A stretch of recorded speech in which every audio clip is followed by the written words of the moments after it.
All right, what's up guys? Today this is going to be the third video of the How to Train Your Grandma series. Today we're going to talk about hinging. This is a very important movement that a lot of people, regardless of age, need to have incorporated in their programs or their training, but especially elder people, because this is going to teach them how to properly pick things up off the ground and put them back down. A lot of times you see a lot of bending at the back, which puts a lot of stress on the spine, and a lot of times the muscles of the back are already underdeveloped as it is and weak, compromised a little bit. So this is only going to add extra and unnecessary stress that we don't want, could lead to injuries and just lead to complications down the road. This is how I like to incorporate the deadlift to start, whether I'm using this as an assessment or this is how we're going to progress our RDL/deadlift progression. And this is how I typically like to work on the hinge pattern. If you haven't watched my hinge pattern video, I'll try to add a link above, or I don't know how that shit works.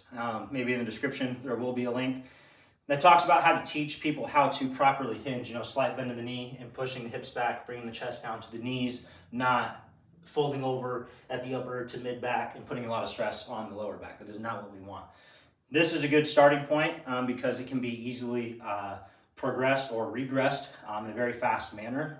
We could literally continue to stack plates on each other here, or we could continue to take plates away if their ability shows us that they can handle this position. So this is how I like to start. Feet on both sides of the plate, kettlebell is on the plate, right? So once they kind of learn how to hinge, this is where I like to start. So slight bend in the knees, we're pushing the hips back, grab the kettlebell, and then we're coming up, simple. But again, this is where we really do want to focus on them putting the object down. Slight bend in the knee, pushing those hips back until it touches a plate. I like to pause for a good second and then come right back up. Okay, so this is how I like to incorporate the deadlift/RDL to start. Like I said, whether this is an assessment or this is our starting point, this lets me know what they can handle, where they're at, and what we really need to work on, and then where we can progress. Like I said, you can easily just take plates away if they show you that this range of motion is comfortable / they're able to control it. And so this becomes a very easy way to ensure that they learn how to hinge. They can load the pattern appropriately for where their abilities are at.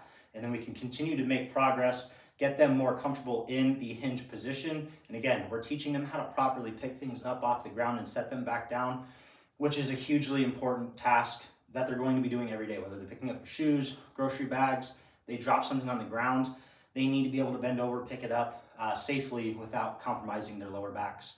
And this is a really good way to start. This is where I start with all my clients. So I recommend that you guys start here as well. It's a really good starting point. Like I said, it can be easily regressed or progressed based on their ability.